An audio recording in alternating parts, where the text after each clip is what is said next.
आसतु आज बनैबा ओडिशार एक पारंपरिक खीरी जोटा कि है मुग खीरी। यह साधारणतः कार्तिक मासर एकादशी जो बड़ एकादशी पड़े से दिन हबिष्याणी मैंने ये मुग खीरी को विष्णु पाखरे भोग दे तापर सेवन करिथांती। यह बहुत स्वादिष्ट होगा सहित प्रोटीन रिच होता है जोटा कि आम देहपाई बहुत भल होता है। यही मुग खीरी बनैबा प्रथम आवे किसी देसी कंचा मुग नहीं जा देखु मुझे किसी कंचा मुग नहीं जाइए घंटे 2 घंटा खरारे भल भाव सुखईदबा। गोटे पेशा साहाय्य आमे ताकू चूरी दबा।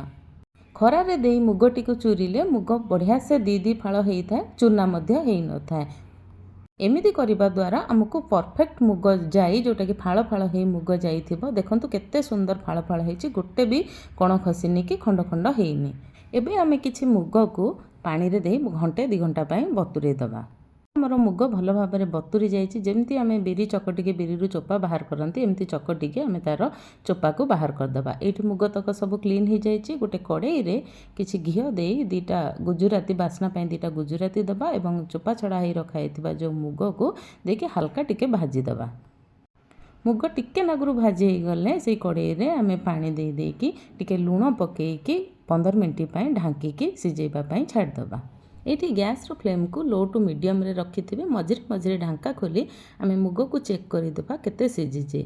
आ भितर मुग सिझिबा भितर गोटे नड़िया को नहीं मुझे चूना चूना करी तादरे काटिके पके दीचे। बाकी तक जो नड़िया को आमे ग्राइंडिंग जार रे नहीं कि ताको भल भाव में गोटे पेस्ट भाया बनईदेबा कारण आमर एथे नड़िया रस दरकार।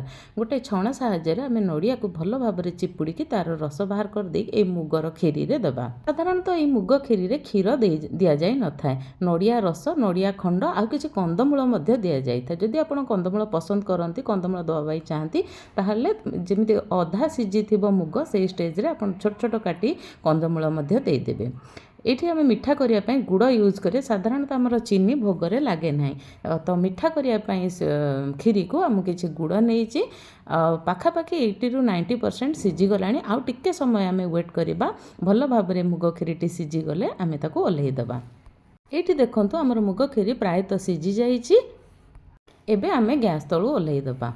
ये गोटे छोट टिप्स दवापाई चाहिए जदि आप नड़ियार जो कला उपरे जो हार्ड अंशटा तार जदि कला अंशटा को दरकार नहीं आपन जदि बाहर करने को चाहते सबुठ इजीएस्ट वे है आपन ताकू कौन करंतु ना जो डीप फ्रीजर रे गोटे दिन पूर्वर ताकू काटिकी रखिबे। गोटा रखिबेनी आपन ताकू काटिकी 2 खंड कर देकी तार पानी बाहर कर देकी डीप फ्रीजर रे गोटे दिन पई रखि दियंतु। देखिबे आपनकर नड़िया इजी रे बाहरी जिवो और तार से जो कला अंशटा भी बाहरी जिवो। मु एठी जो नड़िया यूज करिचे आपन देखिदिबे केते सुंदर धळा नड़ियाटे यूज करिचे तो सेटा को मु काटिके डीप फ्रीज रे रखी देइथिली सो दैट तार जो कला अंशटा पूरा से तार नड़ियार जो खोल देहरे लागी रहगला मोर गोटा खाली नड़ियाटा बाहरी आसिला। आपण एही परि उपाय रे मध्य नड़ियारु तार चोपा बाहर करि परिबे। एबे मोर खीरी तक ठंडा हो जाइए आउ टिके बहलिया मध्य हो जाइए। एबे मु नहीं जाउची खीरी को बाड़ीके मोर ठाकुर घरे आ चौरा पाखरे भोग लगेबी। आपण मध्य एही परि उपाय रे खीरी बनांतु केमिति लागिला निश्चिंत कमेंट माध्यम रे कहिबे। खांतु खुआंतु भलरे रुहंतु। जय जगन्नाथ।